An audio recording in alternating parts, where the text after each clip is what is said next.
Hello my dear friends, welcome to education point pharmacy. So friends, कैसे हो आप सब? आई होप बहुत अच्छे होंगे और खूब मन लगाकर तैयारी कर रहे होंगे। सो गाइस, अब आपके पास एक दिन का समय है और परसों पेपर है। 24 मार्च को फार्मास्यूटिकल एनालिसिस का पेपर है और ऑलरेडी हम पिछले कुछ 2-4 दिनों से डिस्कस करते आ रहे हैं कि हमें कैसे पेपर लिखना है, हमें कैसे क्वेश्चंस को अटैम्प्ट करने हैं, कितने पेजेस लिखने हैं और क्या क्या पॉइंट्स लिखने हैं। तो ये सारा कुछ हम ऑलरेडी डिस्कस करते आ रहे हैं। बट फिर भी कुछ बच्चों के दिमाग में ऐसा कुछ डाउट है कि हम अगर 7 नंबर का क्वेश्चन आता है तो हम कितने पेजेस लिखेंगे, अगर 15 नंबर का क्वेश्चन आता है तो हम कितने पेजेस लिखेंगे।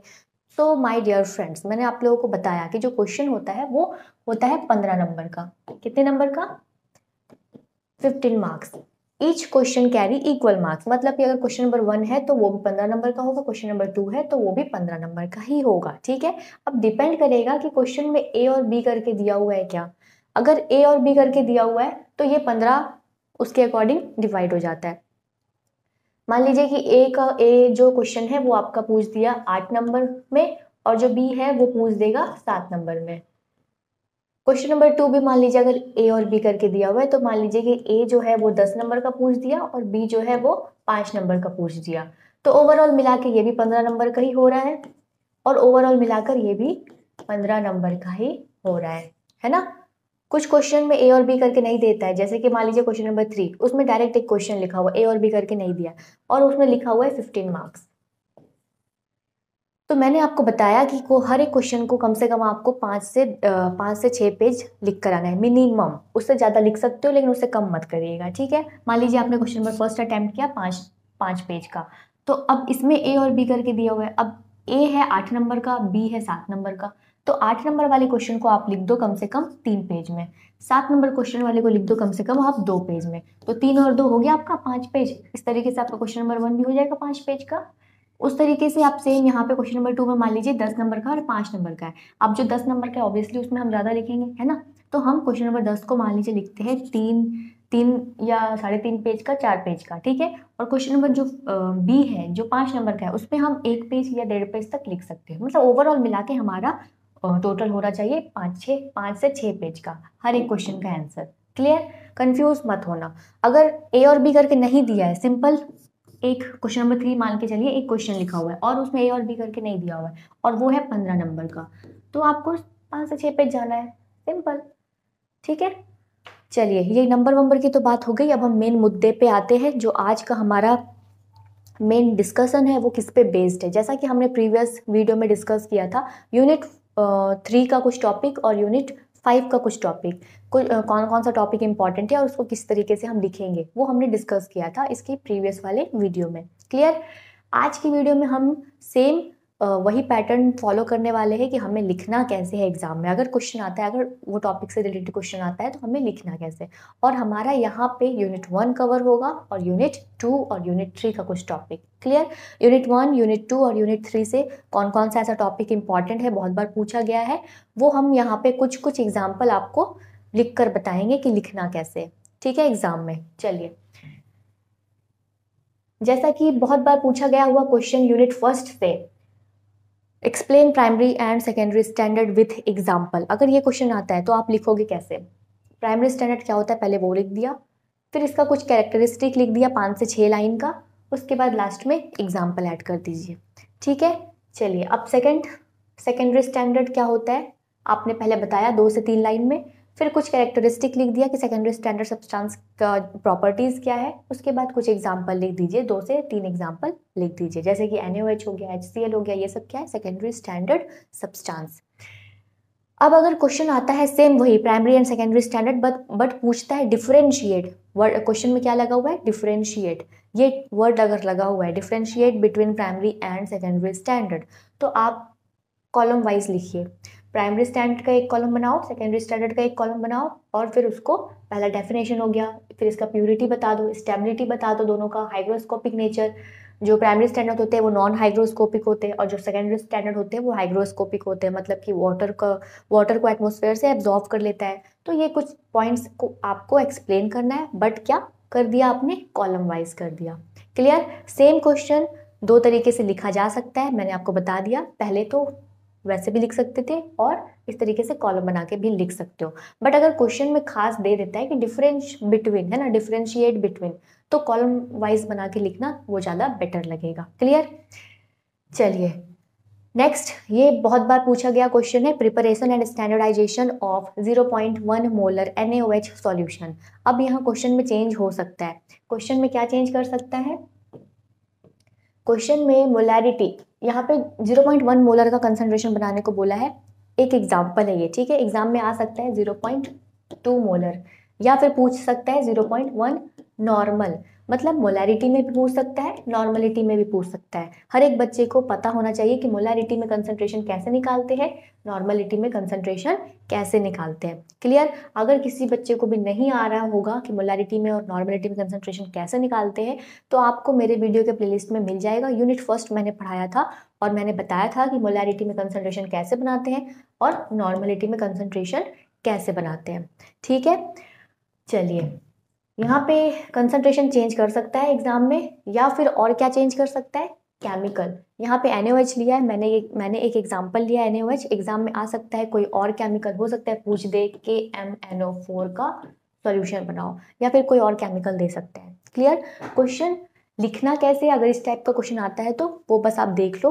अगर केमिकल चेंज करता है या कंसंट्रेशन चेंज करता है तो आपको फिर उसके अकॉर्डिंग अपने आंसर में भी चेंज करना पड़ेगा। मैं बता दूंगी कहाँ कहाँ पे चेंज करना है। जैसा कि एक एग्जांपल के तौर पे लिखा हुआ 0.1 मोलर का NaOH का सॉल्यूशन आपको प्रिपेयर करना है। ठीक है, आपने क्या किया, पहले प्रिंसिपल लिखा 2 से 3 लाइन का। जैसा कि सोडियम हाइड्रोक्साइड जो होता है वो एक सेकेंडरी स्टैंडर्ड सब्सटेंस है और ये एब्जॉर्व कर लेता है मॉइस्चर को, है ना, और मॉइस्चर को एब्जॉर्व करने के बाद इसका कंसंट्रेशन वगैरह चेंज हो जाता है। इसीलिए हमें इसके एक्यूरेसी को इंश्योर करने के लिए हम क्या करते हैं, स्टैंडर्डाइजेशन करते हैं। स्टैंडर्डाइजेशन मतलब कि टाइट्रेशन करते हैं। किसके साथ? एक प्राइमरी स्टैंडर्ड सब्सटेंस के साथ। और प्राइमरी स्टैंडर्ड सब्सटेंस आप कोई भी ले सकते हो, जैसा कि यहाँ पे एक एग्जाम्पल के तौर पे क्या लिया हुआ है, ऑक्जेलिक एसिड। ठीक है, आप ऑक्जेलिक एसिड की जगह पे पोटेशियम हाइड्रोजन थैलेट भी ले सकते हो। ठीक है, बट आप एक कोई भी केमिकल अपने दिमाग में फिट कर लो ताकि आप कंफ्यूज ना हो। जैसा कि हमने यहाँ पे NaOH का स्टैंडर्डाइजेशन करना है और हमने कौन सा केमिकल लिया, ऑक्जेलिक एसिड। अब अगर आपको याद है केमिकल रिएक्शन तो लिखिए, अगर नहीं याद है तो कोई दिक्कत नहीं है। फिर आप लिखोगे क्या, मटेरियल रिक्वायर्ड, क्या क्या मटेरियल रिक्वायरमेंट है। अभी जब आप लोग एग्जाम से पहले जब आप कॉलेज जा रहे थे तो आप लोगों ने क्या बनाया, प्रैक्टिकल फाइल, है ना। सारा प्रैक्टिकल फाइल इसी टाइप का आप लोगों ने बनाया होगा, क्योंकि जो फर्स्ट सेम में प्रैक्टिकल है वो लगभग सब प्रैक्टिकल इसी पे बेस्ड है। Preparation and standardization of 0.1 molar concentration of NaOH solution, preparation and standardization of 0.1 molar concentration of KMnO4 solution. इसी टाइप का क्वेश्चन पूछा सारा आपको, मतलब कि प्रैक्टिकल में आप लोगों ने लिखा होगा, है ना। तो उसी तरीके से सेम आपको यहाँ पे भी अगर एग्जाम में आता है तो वही लिखना है। और आप लोग लैब में भी परफॉर्म करे होंगे टाइट्रेशन, तो आप लोग कैसे टाइट्रेशन परफॉर्म करते थे, क्या क्या मटेरियल लेते थे? तो आप लोग केमिकल लेते थे, NaOH, डिस्टिल्ड वाटर लेते थे, आपका वेइंग बैलेंस होता था, एक ब्यूरेट चाहिए आपको, एक कॉनिकल फ्लास्क चाहिए आपको, एक उसको घोलने के लिए ग्लास रॉड चाहिए, है ना, और फिर एक आपको एंड पॉइंट को डिटेक्शन करने के लिए आपको एक इंडिकेटर चाहिए। तो ये आप लोगों ने सारा केमिकल रिक्वायरमेंट में लिख दिया। उसके बाद आगे देखते क्या लिखना है हमें।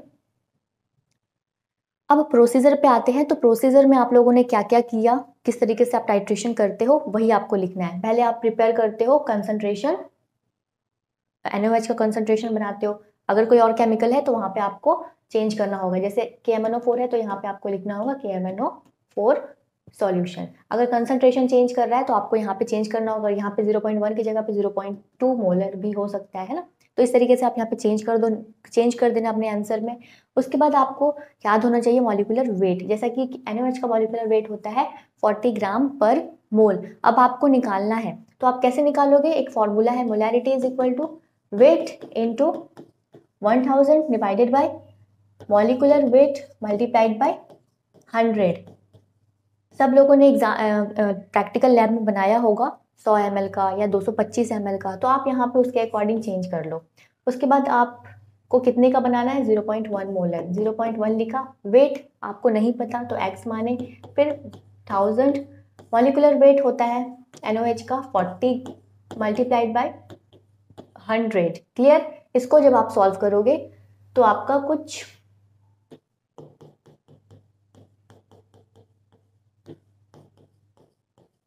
0.4 के आसपास आएगा, है ना।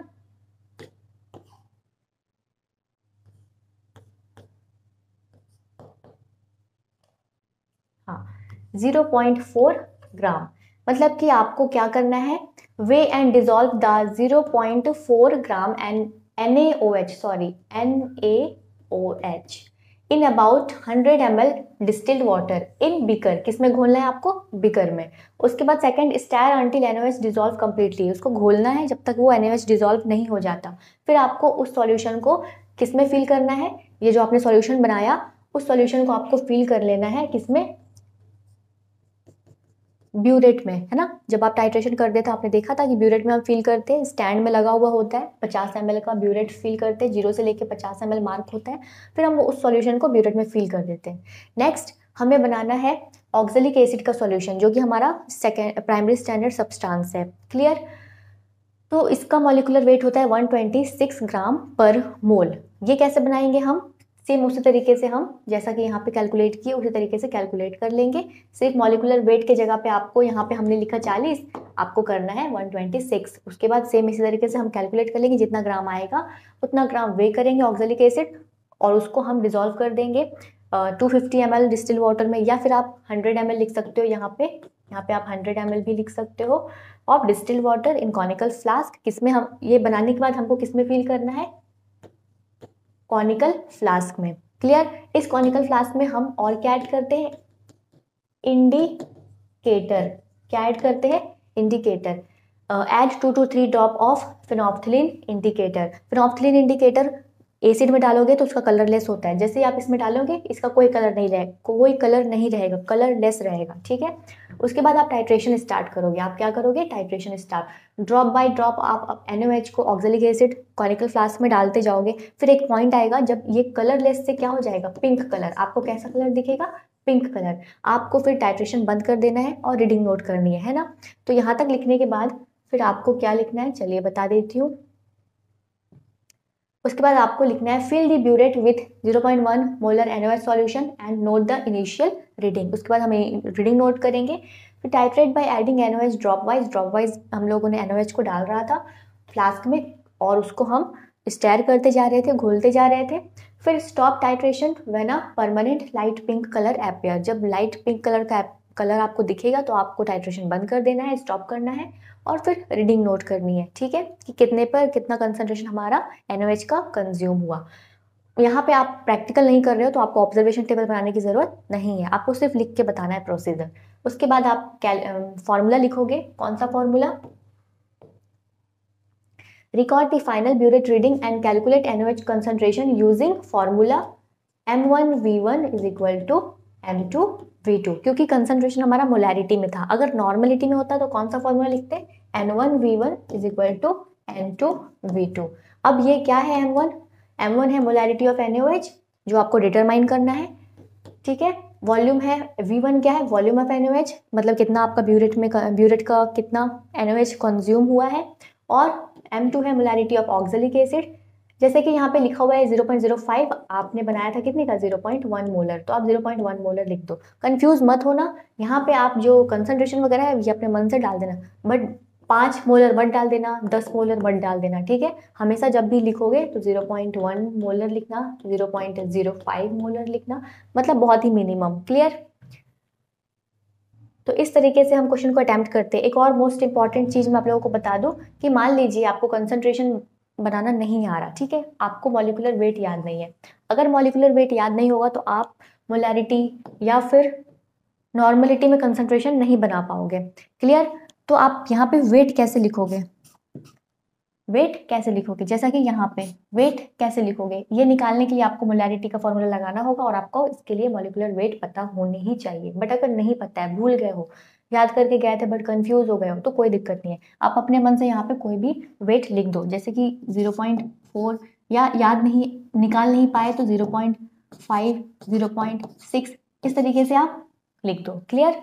यहाँ पे आपका 100 ml की जगह पे आप 225 ml भी लिख दो, कोई दिक्कत नहीं है। क्लियर। यहाँ पे आप उस तरीके से, अगर आप ऑक्जेलिक एसिड का एग्जैक्ट नहीं वेट निकाल पा रहे हो तो अपने मन से 0.5 0.6 इस तरीके से लिख के आगे बढ़ जाना, ठीक है। ध्यान रहे हमेशा कम ही अमाउंट लिखना, ये नहीं कि 10 ग्राम 20 ग्राम लिख रहे हो, इतना ज़्यादा लिखोगे तो वो अलग ही दिख जाएगा, ठीक है। तो आपको ट्रेस अमाउंट में ही लिखना है, कम से कम। चलिए अब हम आगे बढ़ते हैं।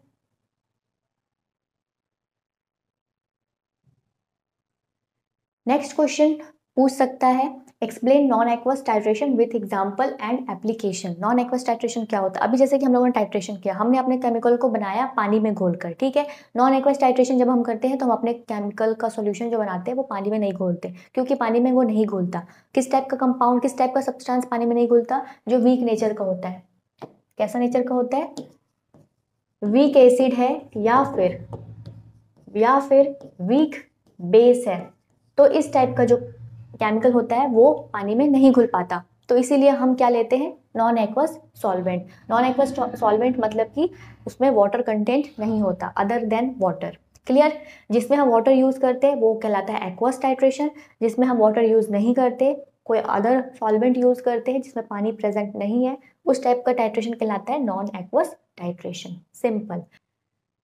अब आ जाइए क्लासिफिकेशन में। नॉन एक्वस सॉल्वेंट कितने टाइप्स के होते हैं? तो protogenic solvent, protophilic, amphiprotic, aprotic और प्रोटिक, 5 टाइप का आप क्लासिफिकेशन लिख सकते हो। बट सिर्फ आपको नाम लिखकर नहीं छोड़ना, आपको क्या करना है? इनको एक्सप्लेन भी करना है 3 से 4 लाइन में। क्लियर? डिटेल वीडियो आपको हमारे वीडियो में मिल जाएगा, प्लेलिस्ट में जाकर चेक कीजिए। नॉन एक्वस टाइट्रेशन इस टॉपिक के अंदर मैंने पढ़ाया है, नॉन एक्वस टाइट्रेशन के सॉल्वेंट्स के बारे में भी, ठीक है। आप वहां से डिटेल वीडियो पढ़ सकते हो। चलिए नेक्स्ट, अब आते हैं example of non aqueous titration. Non aqueous titration में आप एग्जाम्पल भी पूछ सकता है कि नॉन एक्वस टाइट्रेशन क्या होता है विथ एग्जाम्पल। तो आपको एग्जाम्पल में क्या लिखना है? एस्टिमेशन ऑफ सोडियम बेंजोएट, या फिर आप लिख सकते हो एस्टिमेशन ऑफ एफेड्रीन हाइड्रोक्लोराइड। अभी हमने देखा स्टैंडर्डाइजेशन कैसे करते हैं, सेम उसी तरीके से यहाँ पे भी आपको लिखना है। पहले आप थोड़ा डेफिनेशन वगैरह लिख दो, ठीक है, कि जो सोडियम बेंजोएट होते हैं वो वीक बेसिक ड्रग है और इसीलिए ये पानी में नहीं घुलता। तो हम क्या लेते हैं? नॉन एक्वस सॉल्वेंट लेते हैं इस सोडियम बेंजोएट को डिसॉल्व करने के लिए, और हम इसको टाइट्रेट करते हैं किसके साथ? परक्लोरिक एसिड के साथ। कॉनिकल फ्लास्क में हमारा ड्रग होता है सोडियम बेंजोएट, जिसका आपको एस्टिमेशन करना है, और ब्यूरेट में हम फिल करते हैं क्या? Perchloric acid HClO4 perchloric acid को फिल करते हैं। क्लियर? सोडियम बेंजोएट को डिसॉल्व करने के लिए हम यूज करते हैं glacial acetic acid. Perchloric acid को भी अगर डिसॉल्व वगैरह करना हो तो हम यूज करते हैं ग्लेशियल एसिटिक एसिड। मतलब कि ग्लेशियल एसिटिक एसिड भी क्या है? एक तरह का नॉन एक्वस सॉल्वेंट है। क्लियर? अब यहाँ पे वर्ड एस्टिमेशन की जगह पे ऐसे भी लिखा हुआ रह सकता है, क्या? ASSAY, ऐसे of sodium benzoate. Exact question भी पूछ सकता है ऐसे ऑफ सोडियम बेंजोएट, या फिर आपसे पूछ सकता है कि नॉन एक्वस टाइट्रेशन क्या होता है विथ एग्जांपल। तो आपको मैंने बता दिया कि नॉन एक्वस टाइट्रेशन में क्या लिखोगे, और फिर क्लासिफिकेशन लिखोगे, और फिर इसका एग्जांपल में आप क्या लिखोगे? ऐसे ऑफ सोडियम बेंजोएट, या फिर यहाँ पे लिखा हुआ रह सकता है estimation of sodium benzoate. Confuse नहीं होना। अब आते हैं, यहाँ पे सोडियम बेंजोएट का आपको थोड़ा बहुत लिख दिया, फिर आपको मटेरियल लिखना है, क्या क्या मटेरियल रिक्वायरमेंट है। तो परक्लोरिक एसिड चाहिए, ग्लेशियल एसिटिक एसिड चाहिए, क्रिस्टल वॉयलेट इंडिकेटर चाहिए, जैसा कि हमने वहाँ पे फिनोप्थलीन इंडिकेटर लिया था, यहाँ पे हमें क्रिस्टल वॉयलेट इंडिकेटर चाहिए, जिसका कलर वॉयलेट होगा, वॉयलेट से ग्रीन में चेंज होगा। मतलब कि जैसे आप कॉनिकल फ्लास्क में इंडिकेटर डालोगे क्रिस्टल वॉयलेट, तो इसका कलर वॉयलेट रहेगा, वॉयलेट, इसका कलर वॉयलेट होगा। बट जब एंड पॉइंट आएगा तो इसका कलर वॉयलेट से कैसा हो जाएगा? ग्रीन। आपको समझ जाना है कि एंड पॉइंट आ गया, आप फिर टाइट्रेशन स्टॉप कर दोगे, ठीक है। एपरेटस में आपको क्या क्या क्या चाहिए? एक तो ब्यूरेट चाहिए, एक तो आपको ब्यूरेट चाहिए जिसमें आप फील करते हो परक्लोरिक एसिड फील करोगे, और आपको कॉनिकल फ्लास्क चाहिए जिसमें आप फील कर रहे हो सोडियम बेंजोएट, और आपको पीपेट चाहिए, ठीक है। और इसको और क्या चाहिए? एनालिटिकल बैलेंस, मतलब कि वेइंग बैलेंस चाहिए केमिकल को वे करने के लिए। तो ये कुछ आपने मटेरियल रिक्वायरमेंट में लिख दिया। उसके बाद आते हैं हम नेक्स्ट स्लाइड पे। तो फिर आपको नेक्स्ट स्लाइड पे प्रोसीजर लिखना है, सेम उसी तरीके से अभी जैसे हमने आपको बताया था कि आपको सैंपल बनाना है, सोडियम बेंजोएट का आपने सैंपल बना लिया, 0.1 ग्राम आएगा कैलकुलेशन के बाद। अगर याद नहीं है तो आप अपने मन से 0.1 0.2 लिख के आगे बढ़ जाना, इतना कोई चेक नहीं करेगा। फिर उसके बाद आपने 50 ml ग्लेशियर एसिटिक में उसको डिजोल्व किया। अगर आपको ये याद नहीं है 50 ml तो आप अपने हिसाब से लिख सकते हो 100 ml, ठीक है। बहुत ज़्यादा मत लिखना, 50 100 250 इतना ही लिखना, क्लियर। उसके बाद टाइट्रेशन में आ जाते हैं। फिर टाइट्रेशन में हम क्या करें, ऐड करें 2 से 3 ड्रॉप क्रिस्टल वॉयलेट इंडिकेटर, और हम ब्यूरेट में फिल कर देते हैं 0.1 मोलर का परक्लोरिक एसिड सॉल्यूशन। फिर हम टाइट्रेट करते हैं, ड्रॉप वाइज ऐड करते हैं परक्लोरिक एसिड को कॉनिकल फ्लास्क में, और फिर जब कलर चेंज होता है वॉयलेट से ग्रीन कलर दिखता है तो हम रीडिंग नोट कर लेते हैं, ब्यूरेट को बंद करते हैं और रीडिंग को नोट कर लेते हैं। अब आपको यहाँ पे एग्जाम में कल ऑब्जर्वेशन टेबल बनाने की कोई ज़रूरत नहीं है। आपको क्या करना है, सिर्फ कैलकुलेशन लिख देना है। कैलकुलेशन में क्या फॉर्मूला क्या है, M1V1 M2V2। अगर यहाँ पे क्वेश्चन में 0.1 नॉर्मल होता तो यहाँ पे फॉर्मूला लिखते हैं आप N1V1 N2V2, क्लियर। चलिए अब आते हैं, ये भी बहुत बार पूछा गया है, एसिडिमेट्री और अल्कलीमेट्री में डिफरेंस बताइए। ये शॉर्ट नोट में पूछ सकता है या फिर कोई ए और बी में कोई पार्ट में आ सकता है। तो आप एसिडिमेट्री क्या होता है और अल्कलीमेट्री क्या होता है, ये बहुत ईजी है, आप पढ़ोगे समझ में आ जाएगा। स्क्रीनशॉट लेना चाहे तो आप ले सकते हो। नेक्स्ट क्वेश्चन आ सकता है, detail account on type and source of error. Error पे भी क्वेश्चन बहुत बार पूछा गया है और ये टू दी पॉइंट क्वेश्चन आ ही जाता है, तो आप इजी है, पढ़ोगे समझ में आ जाएगा, छोड़ना नहीं है एग्जाम में। आप स्क्रीनशॉट चाहे तो ले सकते हैं, ठीक है। पहले हमने क्या कर लिया, थोड़ा सा एरर क्या होता है डिफाइन कर दो, कि difference between true value and measured value. Error होता है, एरर का मतलब ट्रू वैल्यू और मेजर्ड वैल्यू का डिफरेंस, क्लियर। अब आप लिख दो कि सोर्स क्या है, तो इंस्ट्रूमेंट कोई गड़बड़ हो जाए तो उसके कारण भी एरर होता है हमारे रिजल्ट में। ह्यूमन मिस्टेक मतलब हम और आप कर रहे हैं परफॉर्म, हमसे कोई गलती हो सकती है। इंसानों से जो मिस्टेक हो जाए उससे भी हमारा रिजल्ट खराब हो सकता है, एक्सपेरिमेंटल रिजल्ट, तो वो भी एक एरर हो गया। इन्वायरमेंटल फैक्टर मतलब कि जहाँ पे हम परफॉर्म कर रहे हैं लैब में या फिर लैब में अगर हम परफॉर्म कर रहे हैं तो उसमें एटमॉस्फेयर का कोई केमिकल या कोई गैसेस वगैरह आपके केमिकल में आ जाए जिससे आपका रिजल्ट खराब हो जाए, तो वो हो गया आपका इन्वायरमेंटल फैक्टर, ठीक है। ये 3-4 चीज़ों से आपका एरर आ सकता है। अब आप इनको एक्सप्लेन करो इंडिविजुअल, जैसे कि टाइप्स ऑफ एरर, 2 तरह के एरर होते हैं, सिस्टमैटिक एरर जिनको आप पहले से डिटरमाइन कर सकते हो, और इस टाइप के एरर को आप प्रिडिक्ट भी कर सकते हो, ठीक है। प्रिडिक्ट कर सकते हो, कंट्रोल भी कर सकते हो। इनका डेफिनेशन पढ़ोगे समझ में आ जाएगा। सोर्स क्या है, इंस्ट्रूमेंटेशन में कोई गड़बड़ी हो जाए, इनकरेक्ट कैलिब्रेशन, इंस्ट्रूमेंट कैलिब्रेट नहीं था आपने यूज कर लिया उससे कोई एरर आ जाए, या फिर इंसानों से होने वाली गलतियां, ठीक है। हाउ टू फिक्स, इसको फिक्स कैसे करोगे आप, अपने कैलिब्रेशन करना, इंस्ट्रूमेंट वगैरह को कैलिब्रेट करते रहना बिफोर यूज। तो इस तरीके से आप लिखोगे। फिर आप आ जाओ सिस्टमैटिक एरर का, इंडिविजुअल यहाँ पे एक्सप्लेन किया हुआ है, जैसे कि इंस्ट्रूमेंटल एरर क्या होता है विथ एग्जांपल। मेथड एरर मतलब कि कोई गड़बड़ मेथड ही चूज कर लिया तो उससे हो जाए कोई प्रॉब्लम, या फिर उसका एग्जांपल लिख दो। फिर पर्सनल एरर, ऑपरेटिव एरर, इनका एग्जांपल, ठीक है। जैसे कि हम लोग जब ब्यूरेट की रीडिंग नोट करते हो तो हो सकता है कि हमने पहले ही रीडिंग नोट कर ली या बाद में रीडिंग नोट कर रहे, तो ये गलती हमसे हुई है ना, तो ये हो गया पर्सनल एरर या फिर ह्यूमन मिस्टेक, है ना। उसके बाद रैंडम एरर में आते हैं, सेकेंड टाइप। एक हो गया आपका डिटर्मिनेट एरर और दूसरा है इनडिटर्मिनेट एरर। इनडिटर्मिनेट एरर को रैंडम एरर भी कहते हैं, क्लियर। अब यहाँ पे डेफिनेशन, सोर्स और इस टाइप के एरर को कैसे फिक्स किया जा सकता है वो लिखा हुआ है विथ एग्जाम्पल। पढ़िएगा तो समझ में आ जाएगा, इजी लैंग्वेज है, चाहे तो आप स्क्रीनशॉट ले लीजिए। नेक्स्ट आते हैं, अब इन एरर को मिनिमाइज कैसे करना है, जैसा कि रेगुलर इंस्ट्रूमेंट को कैलिब्रेट करते रहो, जो काम कर रहा है उसको प्रॉपर ट्रेनिंग हो, ठीक है। मल्टीपल रीडिंग जब आप कोई भी एक्सपेरिमेंट का रीडिंग ले रहे हो तो आप एक बार मत लो, उसको 3 बार 4 बार लो, ताकि आपको एक परफेक्ट एवरेज रीडिंग मिल जाए। उसके बाद फॉलो स्टैंडर्ड ऑपरेटिंग प्रोसीजर, जब भी आप प्रैक्टिकल वगैरह करते हो तो आप SOP को फॉलो करें, ठीक है, ताकि आप प्रॉपर मेथड यूज़ कर सके। ऐसा नहीं कि जैसे आपको बिरयानी बनानी है और आप खिचड़ी वाले मेथड से बनाओगे तो बनेगा क्या, नहीं बनेगा ना। इसीलिए तो हमें कोई भी एक्सपेरिमेंट कर रहे हैं तो उसका एक मेथड होता है, उसी मेथड को हमें फॉलो करना होता है, क्लियर। और वो मेथड कहलाता है स्टैंडर्ड ऑपरेटिंग सिस्टम। सॉरी, यहाँ सिस्टम नहीं, पी होगा, प्रोसीजर। वही मैं सोचूं कि यहाँ पे सिस्टम कहाँ से आ गया, स्टैंडर्ड ऑपरेटिंग प्रोसीजर, क्लियर। चलिए, मेंटेन टेम्परेचर, और जब हम जहाँ पे भी जिस भी लैब में कर रहे हो तो वहाँ का टेम्परेचर मेंटेन हो, प्रेशर और ह्यूमिडिटी उस लैब का मेंटेन होना चाहिए। अदरवाइज इन सब के कारण भी हमारे रिजल्ट में एरर आ सकता है। इस टाइप के एरर को कहेंगे हम क्या, इन्वायरमेंटल एरर, है ना, इन्वायरमेंट से होने वाले एरर। अवॉइड केयरलेसनेस, जब आप परफॉर्म करो तो ध्यान से करो, कॉन्सेंट्रेट होकर, ये नहीं कि आप इधर उधर ध्यान है, ऐसा नहीं करना है। केयरलेस नहीं बनना है जब आप प्रैक्टिकल कर रहे होते हो तो।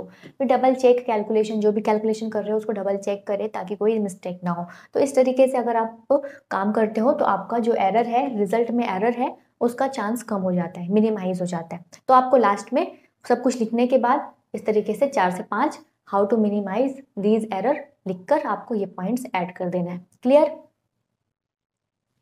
चलिए अब इस स्लाइड में देखिए क्या है। इस तरीके से क्वेश्चन भी आ सकता है। ये यूनिट 3 का टॉपिक है, प्रिसिपिटेशन टाइट्रेशन। एग्जाम में पूछ सकता है what is precipitation titration, explain Mohr's method, या फिर पूछ सकता है what is precipitation titration, explain Volhard method, या फिर पूछ सकता है difference between Mohr's method and Volhard method.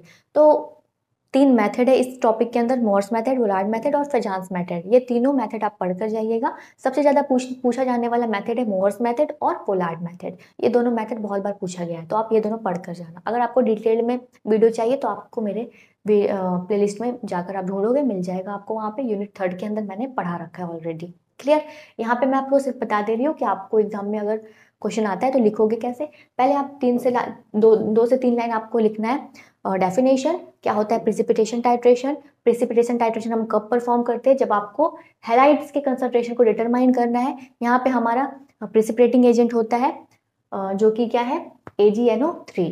उसके बाद प्रिंसिपल में आ जाइए, मोहर्स मेथड। जैसा कि मोहर्स मेथड मैंने यहाँ पे लिख रखा है कि Mohr's method is a precipitation titration use to determine chloride. Chloride का कंसंट्रेशन जब आपको डिटरमाइन करना होता है तो आप मोहर्स मेथड यूज करते हो। एंड ब्रोमाइड, और ब्रोमाइड ध्यान रहे, मोहर्स मेथड आप आयोडीन के कंसंट्रेशन को डिटरमाइन करने के लिए यूज नहीं कर सकते। तो आप मोहर्स मेथड डिसएडवांटेज में लिख कर आ सकते हो कि Mohr's method is not applicable to determine the concentration of iodine. Clear? ये आपका एक डिसएडवांटेज बन जाएगा मोहर्स मेथड का। फिर आगे देखिए क्या लिखा है, using silver nitrate as a titrant. मतलब कि आप ब्यूरेट में क्या फिल करोगे, AgNO3। टाइट्रेंट क्या रहेगा आपका, AgNO3। इसका नाम है सिल्वर नाइट्रेट। ये है एक तरह का प्रेसिपिटेटिंग एजेंट, ठीक है। और आपका कॉनिकल फ्लास्क में क्या फिल होगा, एनालाइट सॉल्यूशन। उस सॉल्यूशन में क्या मिक्स है, क्लोरीन या फिर ब्रोमीन, जिसका कंसंट्रेशन आपको करना होता है डिटरमाइन। ठीक है, अगर आपको क्लोरीन या ब्रोमीन का कंसंट्रेशन डिटरमाइन करना है तो आप ब्यूरेट में फिल करोगे AgNO3 और इनका रिएक्शन करवाओगे, टाइट्रेशन करोगे। ठीक है, इस टाइप का टाइट्रेशन कहलाएगा मोहर्स मेथड। चलिए आप आगे देखते हैं। It is a potassium chromate used as a indicator. यहाँ पे हम इस सॉल्यूशन में, एनालाइट सॉल्यूशन में इंडिकेटर डालेंगे, कौन सा, पोटेशियम क्रोमेट इंडिकेटर, K2CrO4। चलिए अब यहाँ पे देखिए सिल्वर नाइट्रेट, जब आप रिएक्शन करोगे तो क्या होगा, AgNO3 रिएक्ट करेगा क्लोरीन के साथ, क्या बनेगा, व्हाइट प्रिसिपिटेट, जिसका नाम है AgCl। AgNO3 रिएक्ट कर रहा है Cl के साथ, क्लोरीन के साथ, AgCl फॉर्म हो रहा। यहाँ पे इस एरो से शो किया गया है, मतलब कि प्रिसिपिटेट बन रहा है, इनसॉल्युबल सॉल्ट बन रहा है। और next, after all chloride is precipitate, जब इस सॉल्यूशन में सारे क्लोराइड प्रिसिपिटेट हो जाएंगे, सारा कुछ AgCl में कन्वर्ट हो जाएगा, उसके बाद अगर एक ड्रॉप भी एक्स्ट्रा आप AgNO3 को ऐड करोगे इस कॉनिकल फ्लास्क में तो वो जाके इंडिकेटर के साथ रिएक्ट करेगा। मतलब कि Ag रिएक्ट करेगा किसके साथ, क्रोमेट इंडिकेटर के साथ, CrO4 इस कंपाउंड के साथ, और क्या फॉर्म करेगा, Ag2CrO4। ठीक है, सिल्वर क्रोमेट, इसका भी प्रिसिपिटेट फॉर्म होगा, बट इसका कलर होगा कैसा, ब्रिक रेड कलर होगा। पहले आपको सॉल्यूशन में कोई कलर नहीं दिखा, कोई कलर नहीं दिखेगा, कलरलेस होगा, बट जैसे ही एंड पॉइंट आएगा कलर कैसा हो जाएगा, ब्रिक रेड। आपको समझ जाना है कि एंड पॉइंट आ गया, टाइट्रेशन आप स्टॉप करोगे और रीडिंग को नोट करोगे। सिंपल। यहाँ तक लिखने के बाद अब आप चलिए आगे मैं बता दूं क्या लिखोगे आप। नेक्स्ट अब आपको लिखना है प्रोसीजर। तो सेम मटेरियल रिक्वायरमेंट क्या क्या चाहिए हमें, टाइट्रेंट चाहिए सिल्वर नाइट्रेट, एनालाइट आपको क्लोराइड कंटेनिंग सॉल्यूशन है या फिर ब्रोमाइड कंटेनिंग सॉल्यूशन होगा। जैसे कि एक एग्जांपल NaCl में क्लोरीन प्रेजेंट होता है, ठीक है। इंडिकेटर आप कौन सा लेते हो मोहर्स मेथड में? Potassium chromate. ध्यान रहे आपका जो ब्यूरेट में फिल करते हो आप, वो सब में AgNO3 ही होगा, AgNO3। और कॉनिकल फ्लास्क में आपका है क्या? NaCl solution. इसमें आपने इंडिकेटर कौन सा डाल रखा है? क्लोरीन, K2CrO4, जिसका कलर होगा येलो। जैसे ही आप NaCl में इंडिकेटर डालोगे इसका कलर येलो हो जाएगा। अब एपरेटस देख के क्या क्या चाहिए हमें? ब्यूरेट चाहिए, कॉनिकल फ्लास्क चाहिए, पीपेट चाहिए और बीकर चाहिए। और अब इसमें एनालिटिकल बैलेंस ऐड कर दो, ब्रास रॉड ऐड कर दो, अपने मन से और आप ऐड कर सकते हो। स्टेप में आपको लिखना है कि आपको एक सॉल्यूशन बनाना है NaCl का, एक सॉल्यूशन बनाना है AgNO3 का। किस में डिजोल्व करोगे आप? पानी में डिजोल्व करके बना सकते हो, ठीक है, वाटर में। तो इसीलिए ये जो टाइट्रेशन है ये एक्वस टाइट्रेशन कहलाएगा, नॉन एक्वस टाइट्रेशन नहीं कहलाएगा, ठीक है। चलिए अब इस तरीके से आप लिख दोगे एंड पॉइंट वगैरह। एंड पॉइंट डिटेक्ट करने के लिए जब परमानेंट रेड ब्राउन कलर या फिर रेड ब्रिक कलर दिखेगा आपको तो टाइट्रेशन आपको बंद करना है और रीडिंग को नोट करनी है। लास्ट में आपको कैलकुलेशन करना है M1V1 = M2V2 वाले फॉर्मूला से, ठीक है। तो ये इस तरीके से आपको लिखना है यहाँ पे। उसके बाद एडवांटेज क्या होता है और डिसएडवांटेज क्या क्या है मोहर्स मेथड का, वो आप लिख दोगे 2-2, 3-3 पॉइंट में। नेक्स्ट, एप्लीकेशन प्रिसिपिटेशन टाइट्रेशन आप कहाँ कहाँ पे अप्लाई कर सकते हो, तो ये हो गया कुछ एप्लीकेशन। आप याद कर लीजिए, इसको लिख के आइएगा। जब आपको सॉइल या फिर फर्टिलाइजर में क्लोराइड के कंसंट्रेशन को चेक करना हो तो आप यूज़ करते हो, या फिर कोई ऐसा ड्रग है आपके पास जिसमें क्लोरीन या ब्रोमीन प्रेजेंट है तो आप उसके कंसंट्रेशन को डिटरमाइन करने के लिए यूज़ कर सकते हो। आपके पास कोई पेट्रोलियम प्रोडक्ट है तो अगर उसमें सॉल्ट का कंटेंट आपको देखना है तो आप प्रिसिपिटेशन टाइट्रेशन परफॉर्म कर सकते हो, ठीक है। आपको सल्फेट या फिर थायोसाइनाइड का कंसंट्रेशन डिटरमाइन करना है तो आप ये प्रिसिपिटेशन टाइट्रेशन परफॉर्म करते हो। ड्रग की प्योरिटी चेक करने के लिए जैसे कि सोडियम क्लोराइड हो गया, सलाइन सॉल्यूशन में सोडियम क्लोराइड कितने मात्रा में प्रेजेंट है वो हम चेक करना चाहें तो हम प्रेसिपिटेशन टाइट्रेशन को परफॉर्म करते हैं। तो ये कुछ एप्लीकेशन है, अगर आप याद कर लेते हो तो आप अच्छे से लिख के आ पाओगे, ठीक है। चलिए, जैसा कि मैंने आपको बता दिया कि प्रेसिपिटेशन टाइट्रेशन अगर आता है तो आपको क्या करना है, पहले थोड़ा सा प्रेसिपिटेशन टाइट्रेशन होता क्या वो लिखा, फिर मोहर्स मेथड, उसके बाद प्रोसीजर, एडवांटेज डिसएडवांटेज और फिर application at last. Clear? Mohr's method की जगह पे वोलार्ड मेथड भी रह सकता है, वो आपको वोलार्ड मेथड भी उसी तरीके से लिखना है जैसा कि मैंने बताया।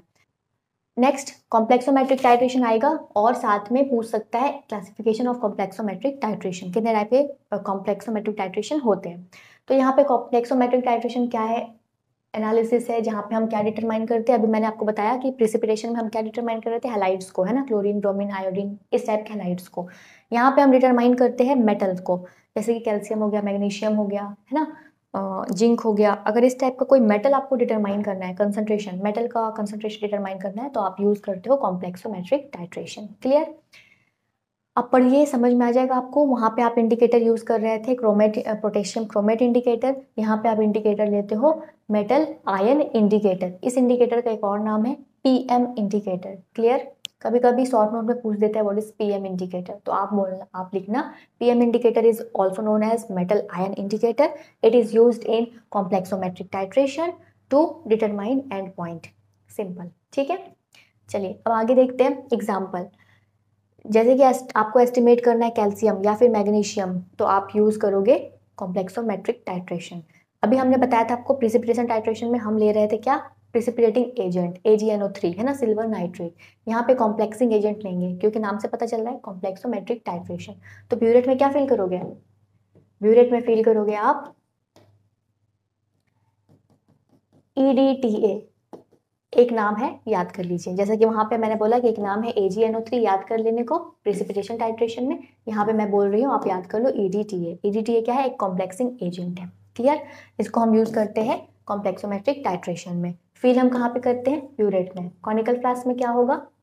एक सॉल्यूशन होगा जिसमें क्या प्रेजेंट है? मेटल, जैसे कि कैल्शियम हो गया, जैसे कि मैग्नीशियम हो गया, जैसे कि एल्युमिनियम हो गया, ये सब मेटल है, ठीक है। तो ये डिफरेंस है आपका कॉम्प्लेक्सो में और प्रिसिपिटेशन में।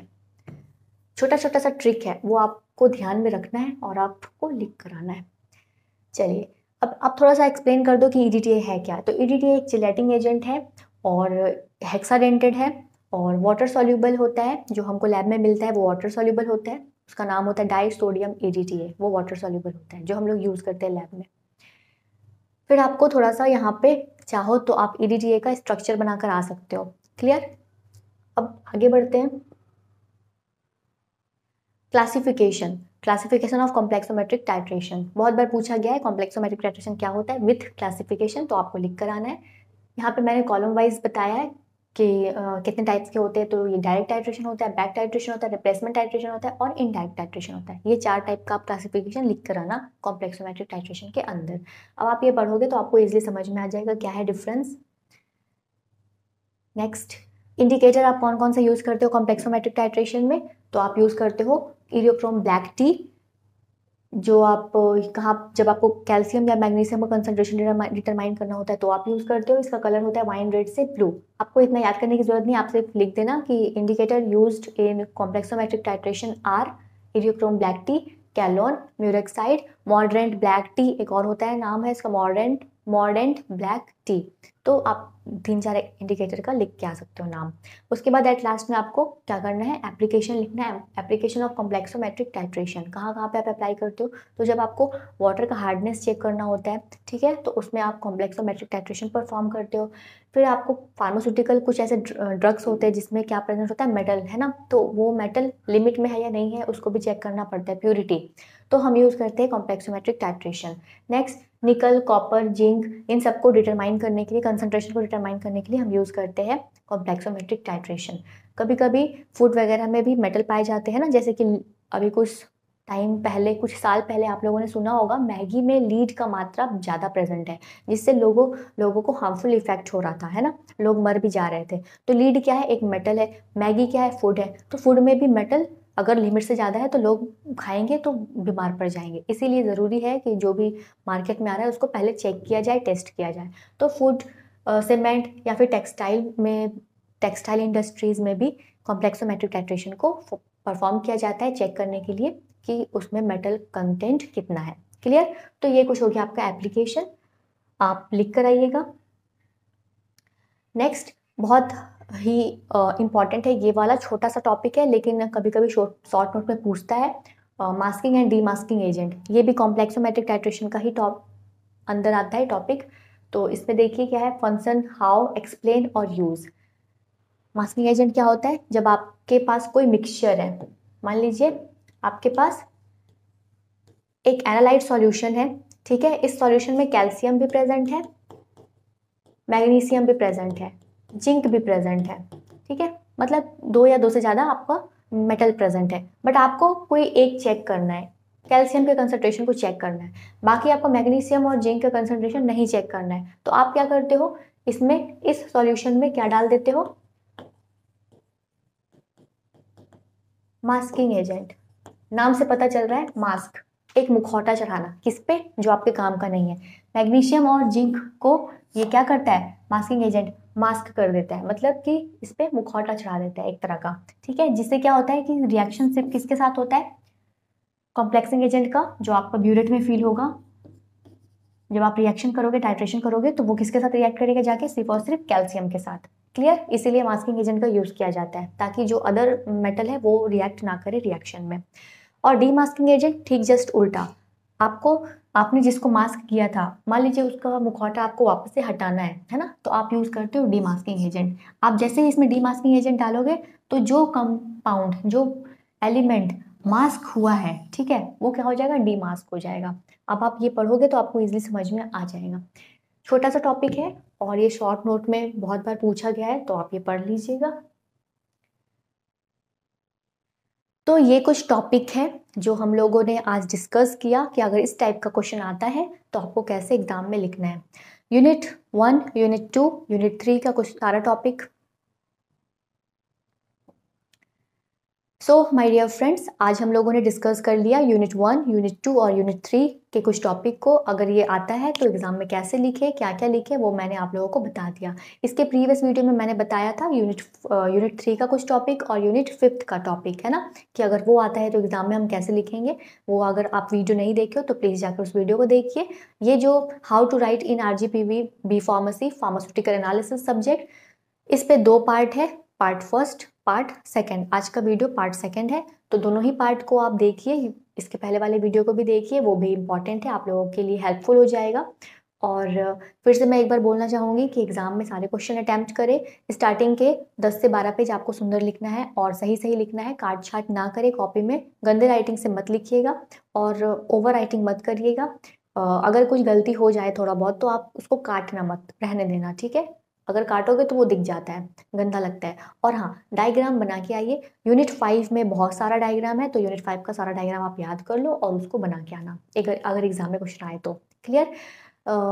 लास्ट का क्वेश्चन अगर आपको नहीं भी आ रहा है, कोई क्वेश्चन आपको नहीं भी आ रहा है, तो भी आप अटेम्प्ट करिएगा, क्योंकि उसमें भी कुछ ना कुछ नंबर मिल जाएंगे। और कभी कभी क्या होता है कि बच्चे एक नंबर से भी पास हो जाते हैं और एक नंबर से भी कुछ लोगों का क्या होता है, बैक लग जाता है। तो एक नंबर भी इंपॉर्टेंट है, इसीलिए सारे क्वेश्चन अटेम्प्ट करें, कोई भी क्वेश्चन को नहीं छोड़ना है। क्लियर।